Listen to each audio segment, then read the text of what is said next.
দায়িত্বে কে আছে শিবিরের? কি নাম আপনার?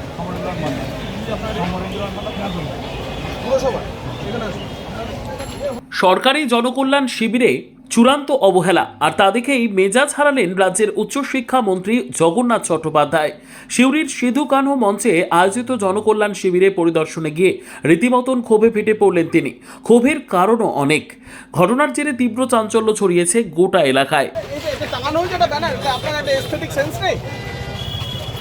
আরে এদিকে আসুন, সামনে দেখুন আরো। এটা কি হয়েছে? এটা কি হয়েছে? আপনি এভাবে শিবির চালাবেন? এখনো মাথায় তৃণমূল ঢুকে আছে কি? মাননীয় মুখ্যমন্ত্রীর ছবি কিভাবে ঝুলিয়ে রেখেছে?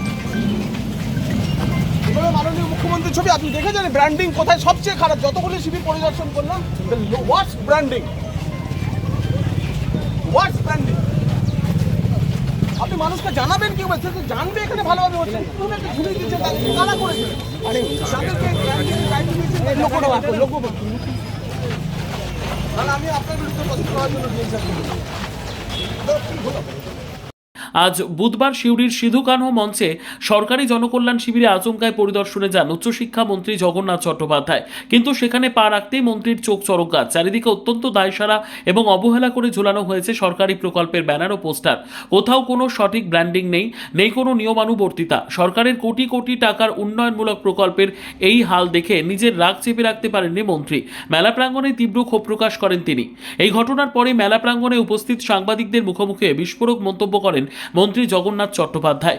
ক্ষোভে ফুঁসে উঠে সিউড়ি পৌরসভার তৃণমূল বোর্ডের দিকে সরাসরি আঙুল তোলেন তিনি বলেন, এখানকার অর্থাৎ সিউড়ি পৌরসভার বোর্ড এখনো তৃণমূলের। ওরা ভাবছে যে মুখ্যমন্ত্রী বিজেপির, আর সেই জন্যই ব্যানার পোস্টারগুলিকেও ঠিকঠাকভাবে লাগায়নি। কি হলো ডিসপ্লেটা নিয়ে? এখন এই বোর্ডটা তৃণমূল পরিচালিত বোর্ড। মুখ্যমন্ত্রী জনকল্যাণ শিবির ওরা মনে করছে ওটা বিজেপির মুখ্যমন্ত্রী, সেজন্য এখনো পর্যন্ত প্রপার ব্র্যান্ডিং পর্যন্ত করেনি। আমার দুঃখের বিষয় যে আমি এই কেন্দ্রের বিধায়ক, এই পুরসভা আমার পুরসভা। বলা হলো ফিনান্স অফিসারকে, আমি এখানে অ্যাডমিনিস্ট্রেটিভ অফিসার আছেন, আমি বাকি যারা আছেন তাদেরকেও জানতে পারি।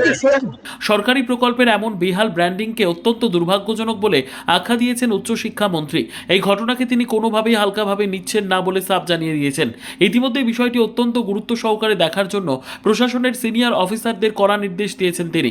রাজনৈতিক মহলের মতে তৃণমূল পরিচালিত পৌরসভার এই উদাসীনতা নিয়ে প্রকাশ্য শিবিরে মন্ত্রীর এমন কড়া অবস্থান এবং ক্ষোভ বীরভূমের রাজনীতিতে নতুন করে শোরগোল ফেলে দিয়েছে।